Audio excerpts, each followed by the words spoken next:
Bonjour à tous et toutes. Bienvenue à cette conférence, en fait la dernière de 2021 du Réseau québécois de soins palliatifs et de fin de vie. Aujourd'hui, on a la chance d'avoir Chantal Verdon, qui est professeure agrégée au département des sciences infirmières de l'Université du Québec en Outaouais, l'UQO. Donc aujourd'hui, elle va nous entretenir des pratiques professionnelles entourant la mort et le deuil, influence, connaissance et vécu, un portrait révélateur issu du projet Intemporel. Merci beaucoup. Écoutez, merci d'être parmi nous, ceux qui sont là aujourd'hui pour entendre parler du projet Intemporel. Je me trouve chanceuse aussi d'être là pour cette dernière conférence de l'année 2021. Donc, c'est avec beaucoup d'émotion que je vous présente aujourd'hui des travaux qui sont tout récents. En fait, l'étude s'est terminée donc vraiment là, à l'automne, début septembre. Et donc, vous comprendrez que ce sont des résultats préliminaires aujourd'hui que je me permets de vous présenter et qui sont très chers à mon cœur. Et donc, pour cette conférence, j'aimerais vous présenter les membres de mon équipe. Qui, sans eux, tout ça ne serait pas possible. Les prémices aussi de départ du projet, la méthode qu'on a utilisée, les résultats surtout, et la discussion avec des recommandations et une période d'échange que je sais qui sera riche. Donc, j'ai bien hâte d'entendre vos commentaires. D'entrée de jeu, le mot intemporel, notre acronyme et définit en fait l'interdisciplinarité qu'on a utilisée dans cette étude, le multisectoriel, donc on est allé voir plusieurs secteurs d'activité et l'objectif c'était d'aller parler des perspectives sur les défis de la mort et du deuil vécus donc par des intervenants de tous les horizons et de différents secteurs d'activité, donc des professionnels. Et vous voyez la grande équipe avec qui j'ai eu la chance de travailler.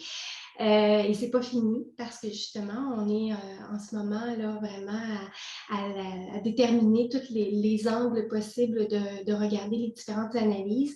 Et vous voyez qu'on a une équipe interdisciplinaire. Ce que je n'ai pas dit d'entrée de jeu, c'est que c'est une étude qui a été subventionnée par le CRSH. Et on a justement des partenaires, entre autres le CISO, qui a agi comme comité d'éthique. Et ça, je vous en parle un peu plus loin. Mais donc, on a une équipe interdisciplinaire composée donc, de chercheurs de différentes universités avec dans différentes professions, donc travail social, psychologie, sciences infirmières. Et j'ai mon équipe d'assistants qui sont vraiment extrêmement précieux pour moi et je souligne justement que sans leur collaboration à Isabelle Landry, particulièrement Caroline René et Noémie Couture, la présentation d'aujourd'hui n'aurait pas lieu. Donc, un merci particulier à ces assistantes qui sont extrêmement précieuses. Donc, le projet, au départ, c'est vraiment d'aller réfléchir comment vivent les défis entourant la mort et le deuil chez les intervenants. Puis, ça part vraiment d'une réflexion qui, on le sait, les soins de santé exercent une grande influence sur la trajectoire de deuil des familles. On le sait parce qu'on écoute des familles. Puis moi, c'est une de mes passions d'aller regarder comment les personnes endeuillées vont vivre ce traumatisme dans leur vie. Et on a des études qui le démontrent que justement, comment on les soutient en contexte de décès et de deuil, ça va avoir des effets à très long terme. À l'université, j'ai la chance d'avoir une clinique de deuil où je côtoie depuis vraiment plus d'une dizaine d'années toutes sortes de situations. J'ai aussi beaucoup de partenariats avec Palliavi où j'entends des familles nous raconter qu'est-ce qui s'est passé, comment ça s'est passé. C'est vraiment ça qui a fait émerger le projet. Et on s'est rendu compte, puis je pense que plusieurs pourraient l'attester, que les connaissances sont assez limitées chez les professionnels parce que ce n'est pas des cursus de cours obligatoires, c'est souvent des cours optionnels dans tous les parcours universitaires, que ce soit en médecine, en sciences infirmières, travail social ou psychologie. Et les étudiants nous disent que c'est des cours qu'ils ont suivis souvent qui étaient optionnels. Donc, ça amène, et dans la littérature, c'était démontré que ça amène quand même un sentiment d'être peu outillé dans le choix des interventions aussi qu'on va avoir à faire. Et moi, ça fait des années là, que je regardais beaucoup le vécu par exemple, des infirmières pour le deuil périnatal, la fausse couche à l'urgence. On a eu plusieurs projets qui ont été menés et qui ont démontré justement que nos intervenants, ils se le demandent quoi faire et ça les ramène beaucoup à leur sentiment de compétence. Et j'ai voulu aller plus en profondeur dans le projet intemporel où on a vraiment ciblé l'importance d'aller documenter du point de vue des intervenants les pratiques professionnelles qu'ils ont et qu'ils mettent en place à l'intention des personnes endeuillées, donc des familles, dans toutes sortes de secteurs d'activité. Puis l'objectif de ce projet-là, c'était aussi d'aller regarder beaucoup le après le deuil, parce qu'il y a le moment du décès, il y a aussi quand les gens consultent par la suite, puis que là, ça fait peut-être 6 mois, 1 an, 2 ans. Qu'est-ce qui se passe s'il y a une recrudescence des effets du deuil, des réactions de deuil chez les personnes endeuillées? Comment ils vivent ça, les intervenants? Puis qu'est-ce qu'ils font avec ça? C'est vraiment le préambule du départ qu'on avait. Et les objectifs, c'était vraiment donc décrire leur expérience comme intervenants, les connaissances qu'ils ont par rapport à ça, puis aussi les défis qu'ils voient et tout ça en contexte de mort et de deuil dans les organisations en tenant compte de leur statut comme professionnels et le rôle qu'ils ont. Vous voyez qu'on avait vraiment beaucoup de questions et donc ça donne vraiment beaucoup de contenu. Que vivent les intervenants du Québec face à la mort? C'est des questions. Comment interviennent-ils? Donc, je répète un peu les buts, mais c'est vraiment des questions un peu plus précises. Quelles sont les connaissances qui guident leurs interventions? Ça aussi, c'est assez riche comme contenu. Leurs différences et similitudes à travers ces défis-là, selon leur secteur d'activité, mais aussi selon leur profession, donc que ce soit médecin, psychologue ou autre. Et donc, qu'est-ce qu'ils mettent en action comme pratique professionnelle? On en a profité en se disant, si on rencontre des professionnels, ce serait le fun aussi donc d'aller regarder pour mieux décrire notre échantillon, certaines échelles. Je ne vous cachais pas qu'on n'a pas encore tout analysé parce que justement, là, ça vient juste de se terminer. Là, on a terminé notre recrutement au mois de septembre 2021. On est en décembre, donc il s'est passé beaucoup de choses depuis. On a donc une échelle qui parlait de la qualité de vie au travail, une échelle qui parle d'attitude face à la mort, l'échelle des compétences personnelles dans le travail en relation avec la mort et un index du bien-être psychologique au travail. Donc, c'est 4 outils. Aujourd'hui, je ne vous présenterai pas les résultats, mais ça va me faire plaisir de revenir ou de répondre à des questions éventuellement quand on aura nos résultats. On va les publier aussi, donc ça va être intéressant. L'objectif de cette étude-là, c'était une étude qualitative. Donc, on a vraiment voulu s'asseoir avec nos intervenants pour aller poser des questions. Là, j'ai ressorti 4 questions, là, mais je vous fais fi là, de l'ampleur de notre canevas parce qu'on s'est dit si on les rencontre, il faut vraiment en profiter puis aller chercher le plus de données possible. Et les objectifs étaient vraiment de regarder leur contexte de travail, comment ils se sentent par rapport à tout ça. Qu'est-ce qu'ils vivent quand ils rencontrent des familles qui vivent des décès. Et c'est surtout quoi leur connaissance et les façons d'intervenir. Vous avez différentes questions qu'on leur a posées, mais il y en a vraiment une panoplie et on en a profité. Donc, pour aller creuser un petit peu plus loin, considérant que c'est une des premières études au Québec qui a été menée sur le sujet. Il y a une ampleur dans nos données sur le nombre parce qu'on s'est quand même permis d'aller chercher donc 66 entretiens avec différents professionnels. Au départ aussi, on a 98 personnes qui ont vu notre sondage en ligne, donc c'est quand même intéressant. Et on a donc rencontré 10 médecins, 17 infirmières, 20 travailleurs sociaux et 17 psychologues. On a 2 intervenants qui n'étaient pas là, dans les professions qu'on avait ciblées au départ, mais on les a pris quand même parce qu'on trouvait ça intéressant. Donc, on a un intervenant spirituel et un psychoéducateur. Et là, vous voyez vraiment les dates parce que c'est un projet qui a été soumis. On a reçu la subvention en 2019. Il n'y avait pas de pandémie. Et il y a une pandémie qui est arrivée. Et vous voyez qu'on a commencé à recruter en mai 2020. Et on a arrêté donc en juillet, mais on a espéré en avoir encore plus. Et on a terminé notre sondage, là, nos questionnaires en ligne en septembre. Et donc, c'était en pleine pandémie. C'est sûr qu'il y a des données intéressantes. On n'a pas encore isolé la portion de la pandémie par rapport à ce qu'on a recueilli. C'est vraiment des intervenants aussi de différents milieux et donc aussi dans 10 régions du Québec qu'on a réussi à contacter.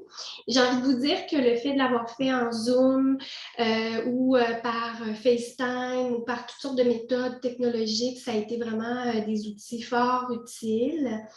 La pandémie a fait en sorte que notre recrutement était beaucoup plus long que ce qu'on s'attendait parce que les milieux et tout ça, il n'y avait pas de disponibilité. On n'a pas eu le hockey aussi avec le comité d'éthique avant plusieurs mois. Pour certains, entre autres, on a demandé un comité d'éthique aussi pour le 6 des Laurentides. Donc, ça a été un petit peu plus long. Les milieux de pratique, donc ces personnes-là, dans quel milieu ils exercent, bien, vous voyez que c'est quand même assez varié.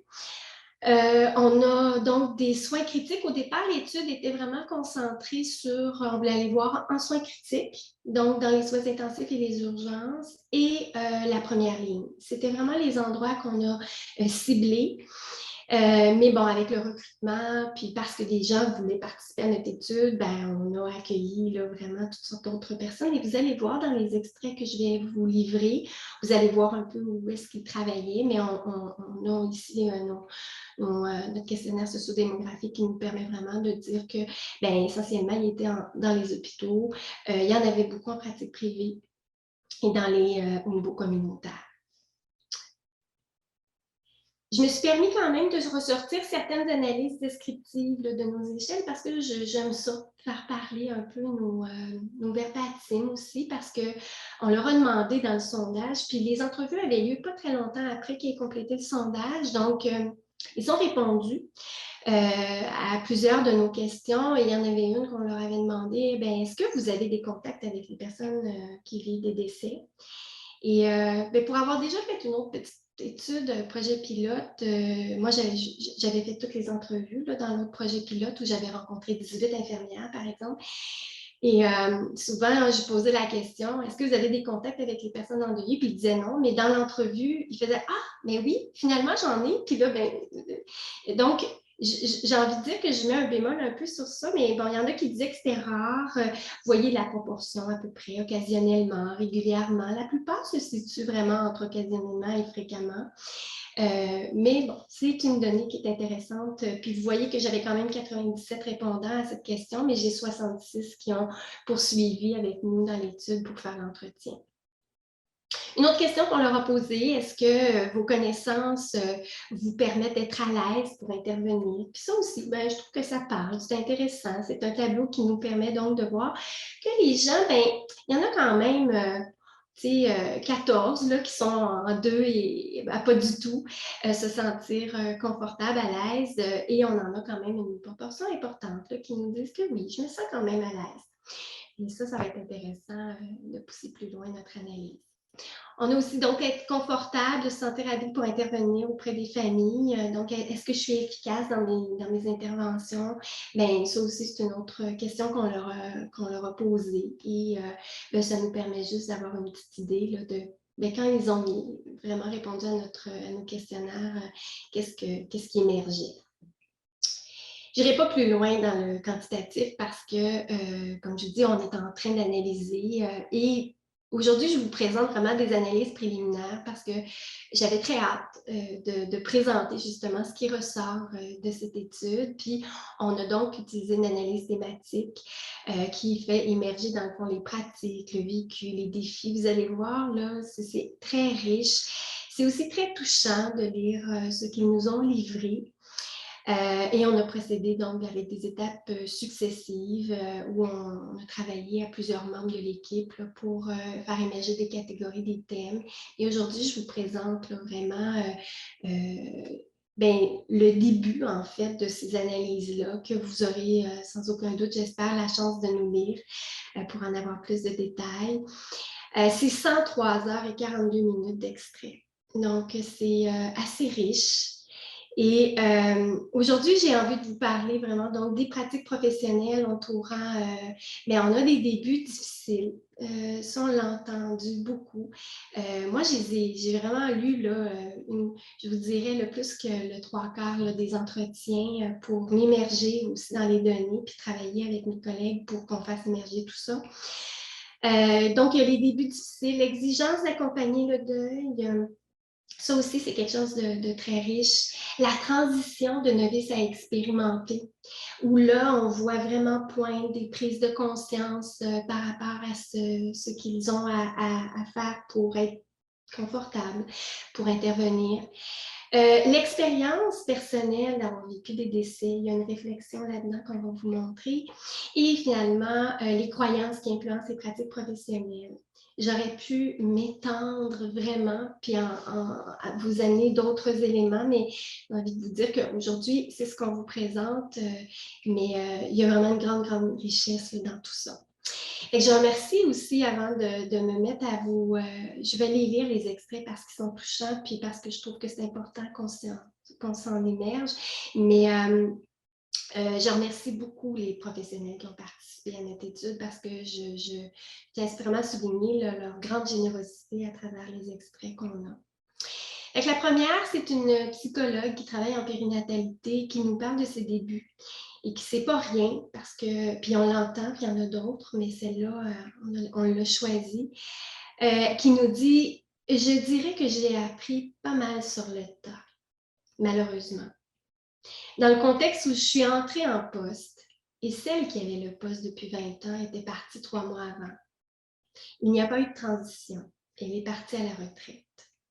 Donc, ça a fait en sorte que c'était beaucoup de lecture sur le sujet. » Fait qu'on voit vraiment l'importance, puis un peu comment ils peuvent se sentir quand ils commencent à avoir des... puis en périnatalité, on comprend que c'est le deuil périnatal dont cette intervenante-là nous parle. J'ai une autre psychologue qui travaille en CLSC, elle, qui nous dit « Le premier cas que j'ai eu, ça aurait pu être pertinent que ce soit une psychologue avec plus d'expérience.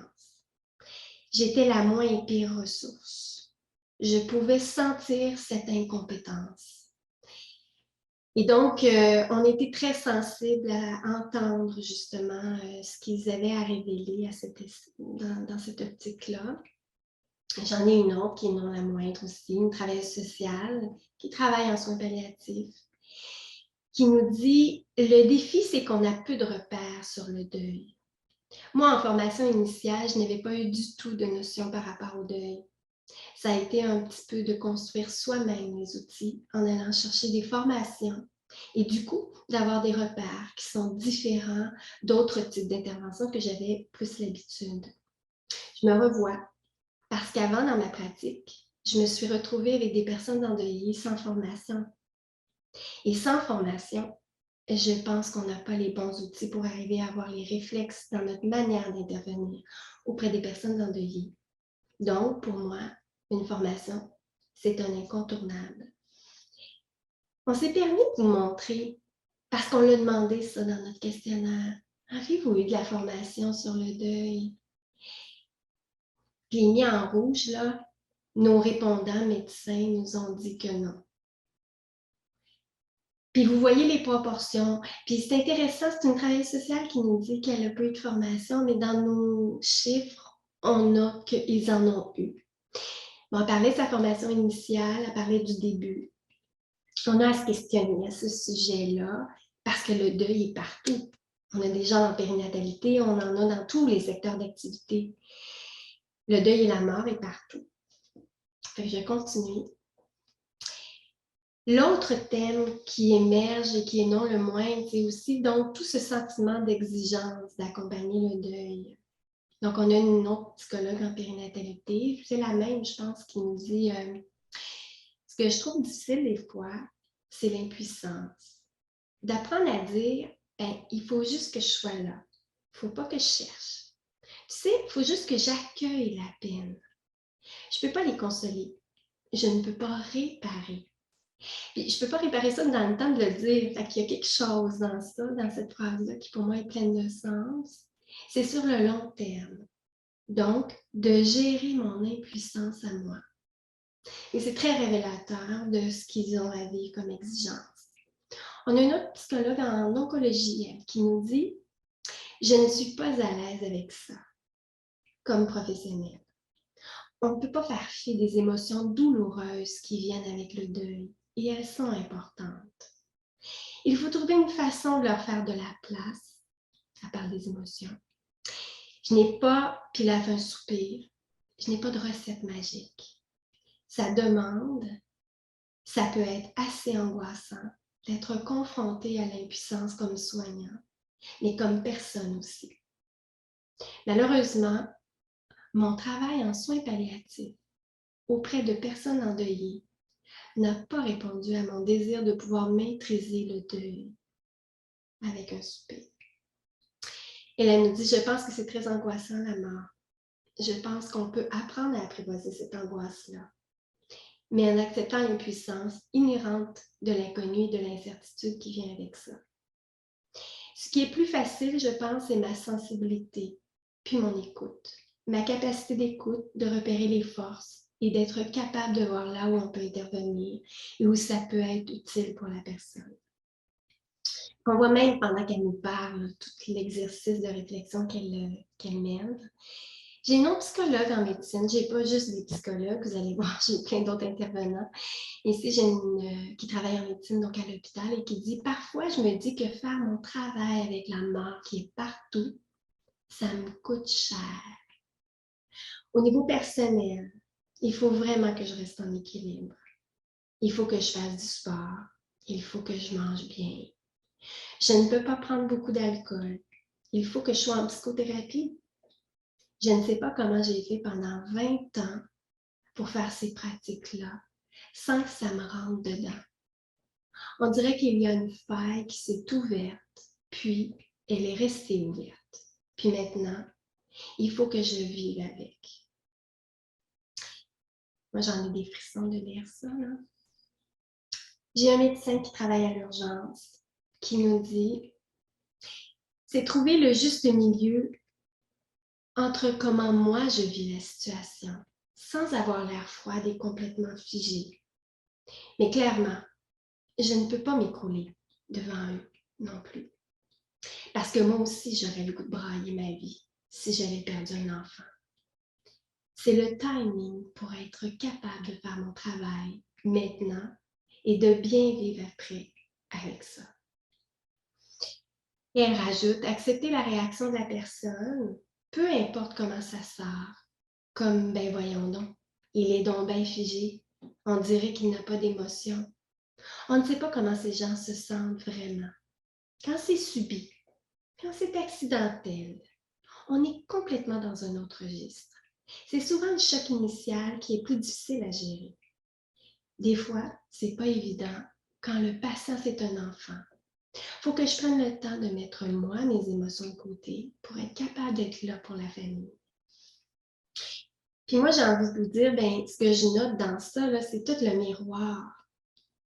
Le miroir de moi qui, faut que je est en train de nous dire, tu sais, je veux pas avoir l'air froide puis complètement figée. Puis après ça, elle nous parle que quand elle envoie des personnes endeuillées qui figent, il y a tellement une analyse en profondeur qu'on va vous livrer dans les prochains mois parce que ça, c'est quelque chose qui parle beaucoup. Et je continue. Je continue avec un autre thème qui est vraiment important, celui-là aussi, parce qu'on parle de comment, justement, cette transition va se passer entre le novice à expérimenter, puis comment il y a les prises de conscience qui sont présentes chez nos intervenants. Et j'ai une infirmière ici en périnatalité qui nous dit « Au début, j'avais toujours l'impression qu'il fallait que je dise quelque chose. J'avais toujours l'impression qu'il fallait que je console ou que j'amène du positif. C'est pas rien de dire ça. Mais avec le temps, avec les années, j'ai appris que c'est correct de ne rien dire, de respecter les silences, de ne pas parler. Il y a quelque chose qui se passe dans le temps chez nos intervenants. On a une autre psychologue ici en périnatalité qui dit « J'ai eu de la misère au début.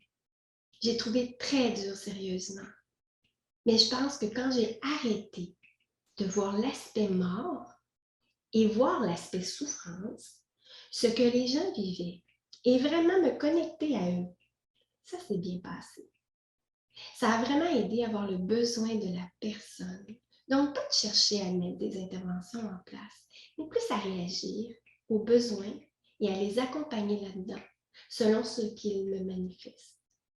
C'est vraiment une réflexion intéressante qu'on va reprendre un peu plus loin. Une psychologue en oncologie qui nous dit être capable de faire son ménage intérieurement, puis être capable d'être pleine d'humilité. Vous allez voir, le mot humilité revient. Tu sais, cette rigidité qu'on peut avoir comme professionnel, c'est tellement intéressant. Cette expertise, en fait. Donc, le besoin là, d'être expert. J'ai cette autre travailleuse sociale en soins palliatifs qui dit « Je pense que dans l'accompagnement des endeuillés ou des malades en fin de vie, une qualité, c'est d'avoir l'humilité. De se dire que ce sont eux et elle a parlé des personnes endeuillées, ce sont eux qui savent ce qui est bon pour eux. Avoir l'humilité de se laisser enseigner, ce sont eux les experts. » Ça, c'était tellement intéressant. Puis elle nous raconte un petit bout que je trouvais inspirant. Un jour, il y a un jeune ingénieur de 40 ans qui me dit « Ça me fait du bien quand vous venez me voir parce que vous êtes un expert. » Puis là, j'avais dit « Un expert? » Ça m'avait un peu dérangée. Et je me disais « Un expert de quoi? Un expert de la mort? Je ne suis pas mort. Un expert de la fin de vie? Je ne suis pas en fin de vie. Je suis en santé. Alors, je suis un expert de quoi? » Et là, alors j'avais dit, c'est quoi pour vous un expert? Et là, il m'avait dit, ben, je pense que vous avez accompagné pas mal de monde dans votre vie. À travers vous, ils viennent me parler. Puis là, j'avais trouvé ça intéressant, ce qui fait que ce monsieur-là m'a inspiré plusieurs années après. Donc oui, on en voit beaucoup de gens qui vivent des décès. Et ça, pour les gens endeuillés, ça témoigne d'une expertise. On a une travailleuse sociale qui travaille en cabinet privé qui nous dit un peu comment qu'on passe donc de novice à expérimenté, qui dit m'asseoir une demi-heure le matin, à tous les jours, prendre un temps d'arrêt, de faire des retraites de méditation, de réfléchir plus profondément sur c'est quoi vivre, que dans vivre, il y a mourir, que tout meurt, que rien ne va durer. Toutes ces réflexions-là font que mon anxiété a tellement diminué parce que je ne me prends plus les choses pour acquis comme avant. Les affaires sont plus solides. Ce travail plus spirituel m'a aidé, qui n'est pas religieux non plus. C'est beaucoup, beaucoup de lectures scientifiques, beaucoup de réflexions, beaucoup de retraites de méditation et des lectures même philosophiques. Il y a vraiment quelque chose de fort intéressant dans ce qu'il nous livre. J'ai cette autre travailleuse sociale en soins palliatifs qui nous dit « À chaque fois que je rencontre un malade et une famille, j'ai une sorte de trac, je dirais. Et est-ce que je vais être capable? Est-ce que je vais être à la hauteur pour aider ces personnes malades? » Et qu'il y a vraiment toute une prise de conscience, puis il y a quelque chose qu'on sent là, dans ce qu'elle nous dit. Elle dit parce que ce qu'ils vivent, ce n'est pas banal. Et c'est clair que je ne voudrais pas leur nuire. Mais passer à côté aussi. Est-ce que je vais être capable d'être à l'écoute suffisamment pour pouvoir les rejoindre, saisir leurs besoins, les aider, les accompagner? Ça, c'est probablement ce qu'il y a de plus difficile dans le fond. Quand on parle, puis en même temps, c'est ce qui est de plus facile une fois que le lien est fait avec la personne, parce que je trouve que c'est jamais banal. C'est toujours nouveau, même après 40 quelques années. Et ça, c'est une personne d'expérience qui dit ça. Je trouve ça majeur parce qu'on a des jeunes qui pensent qu'ils sont mal à l'aise parce qu'ils n'ont pas d'expérience, mais on a quelqu'un qui a de l'expérience qui nous dit que ça reste. On va en parler tantôt. Un autre thème, l'expérience personnelle. Et ça, j'ai fait des choix avec mon équipe de certains extraits, mais il y en a quand même plusieurs. Une travailleuse sociale, encore ici en soins palliatifs, qui nous dit « Cette souffrance extrême dont on parle, je pense que le fait de l'avoir vécu, le fait d'avoir vécu un deuil, fait que cette sensation est palpable pour moi et après, ce n'est pas elle qui prend le contrôle quand je fais mes interventions. Mais c'est sûr que le fait de l'avoir palpé, fait que dans l'écoute ou dans l'accueil des émotions, je pense que ça permet d'être plus connecté. On nous a dit d'avoir vécu l'expérience du deuil, ça aide. J'ai un médecin ici en soins palliatifs qui dit pour moi, la mort, c'est pas la fin du monde. C'est sûr que ça fait partie de la vie. Et il faut pour moi juste accepter. C'est quelque chose auquel j'ai été confrontée très jeune. Mon père est décédé, une mort subite. Ça explique sûrement mon intérêt de faire des soins palliatifs. Donc, je pense que c'est possible de bien accompagner, même si on n'a pas vécu ça. Comme c'est possible d'accompagner dans une grossesse quand on n'a jamais eu d'enfant. Mais je pense que ça change un peu la perspective. Un peu plus de recul peut-être, moins théorique, un petit peu plus incarné. Ça peut nuire aussi un peu, si ce n'est pas bien résolu. Peut-être que ça peut nuire parce qu'on voit quelqu'un qui a une situation qui s'apparente et ça nous fait vivre la douleur. On peut peut-être moins aider. Je pense que pour que ça puisse nous servir, il faut que ça soit bien métabolisé. J'ai beaucoup aimé son mot métaboliser. Puis ici, je trouve que c'est important, quand on dit si je l'ai vécu, puis ça revient dans nos verbatims, si je l'ai vécu, c'est pas la fin du monde, mais il y a quelque chose, en tout cas dans cette réflexion que j'appelle en tout cas c'est une expérience selon moi, qui est une réflexion qui est très riche. On a une infirmière ici à l'urgence qui dit souvent je pense à ma propre expérience et mes propres expériences viennent peut-être influencer ma façon d'être. Je ne veux pas raconter mon expérience, mais tu sais, de transposer cette expérience-là, comment la personne peut se sentir par rapport à ça, comment on se sent quand on a perdu la personne, quand on était son aidant naturel, par exemple. Un enfant, je n'en ai pas. Je n'ai aucune idée. Mais je crois bien que ça a l'air vraiment plus difficile. J'essaie, je pense. J'utilise mes propres expériences parce que je n'ai pas de référence et je n'ai pas vraiment de formation par rapport à ça. Pas de formation, je vais me baser sur mon expérience. Puis si j'en ai pas, il y a quelque chose là. Et ça, c'est vraiment intéressant. Puis on reviendra vous en parler de cette fameuse expérience parce que je pense qu'on n'a pas fini de faire l'analyse de tout ça, mais il y a quelque chose de fort intéressant. C'est le dernier thème, les croyances qui influencent les pratiques professionnelles. On leur a demandé qu'est-ce qu'ils savent, qu'est-ce qu'ils pensent. On est allé voir tellement de choses.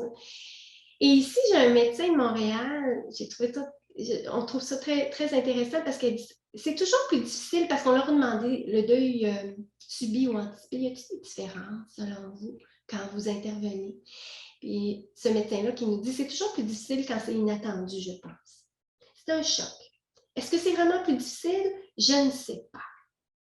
Parce que être là, être présent pendant que quelqu'un décède ou pendant son déclin, c'est terrible d'être obligé de regarder ça, d'assister quand on ne peut rien faire. J'ai une autre infirmière qui travaille à l'unité de médecine qui dit « Il me semble que moi, je me dis, si ma mère était décédée d'un cancer, il me semble que je me serais plus préparée. J'aurais été plus prête que, mettons, comme un accident traumatique.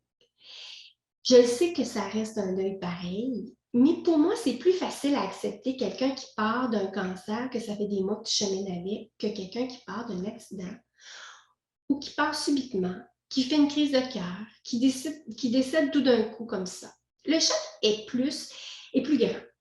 Mais je suis sûre que la personne passe au travers les mêmes étapes d'un deuil pareil. Et c'est là que la réflexion est vraiment intéressante. Hein? On est là, on les entend, là.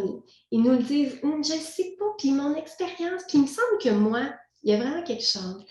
Et j'arrive avec cette travailleuse sociale en cabinet privé qui nous dit, je ne sais pas à quel point ça va changer quelque chose de savoir qu'un deuil anticipé, ça fait moins mal qu'un deuil subi. Moi, ce que j'observe, c'est qu'il y en a qui avaient toutes les possibilités de le voir venir, puis qui ont souffert au bout.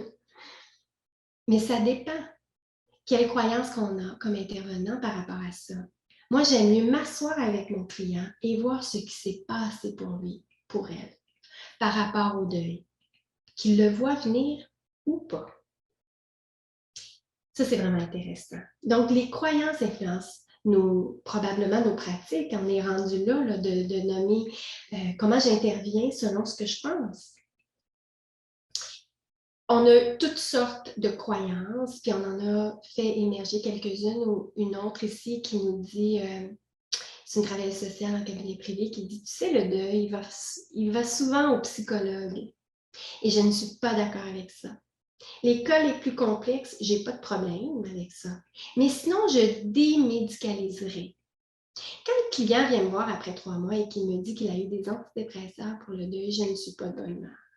Fait qu'on voulait vous montrer qu'il y a vraiment aussi toutes sortes de croyances concernant la durée, concernant l'intensité, concernant qu'est-ce qu'on va faire avec ça. Une autre intervenante, travail social en GMF, qui dit « Je pense que ça peut être un ami qui soutient le deuil. Il y en a qui vivent un deuil, ils n'ont pas besoin d'un professionnel parce qu'ils ont déjà quelqu'un autour d'eux. Le deuil, ce n'est pas quelque chose qui nécessite juste la psychothérapie. » Ça, on pourra revenir vous en parler de c'est quoi les connaissances, c'est quoi puis davantage de croyances concernant ce qui a émergé de nos verbatims parce qu'on en a beaucoup, mais nos premiers constats à la lumière de ce que je vous ai un peu montré là, de nos analyses préliminaires, c'est que les pratiques professionnelles qui entourent la mort et le deuil, bien oui, c'est un défi qui est important pour nos intervenants. Puis ça, indépendamment de leur titre, de leur profession et de leur milieu de pratique. Fait qu'on a des psychologues qui ont parlé de leur détresse, on a des travailleurs sociaux. Puis c'est pas banal parce qu'on a aussi, je ne l'ai pas mis là parce que j'ai été obligée de faire des choix, mais des infirmières qui nous ont dit « Ah, il me semble que les psychologues travailleurs sociaux sont mieux outillés que nous. » Mais ce qu'on comprend, c'est que non, la mort, c'est un défi pour tout le monde d'intervenir. Puis on ne sait pas toujours comment, puis on ne se sent pas toujours bien par rapport à ça. Les débuts, donc, sont difficiles et d'autant plus exigeants quand ils n'ont pas reçu de formation spécialisée sur le deuil. Les exigences aussi dans l'accompagnement sont vraiment liées à des facteurs qui sont propres à eux, leur propre sentiment d'impuissance, leur propre sentiment d'incompétence. Puis ça, on l'a vu ensemble, malgré les années d'expérience qu'ils peuvent avoir. Fait que ça, c'est pas banal. Puis c'est important peut-être de le mentionner à nos jeunes qui commencent.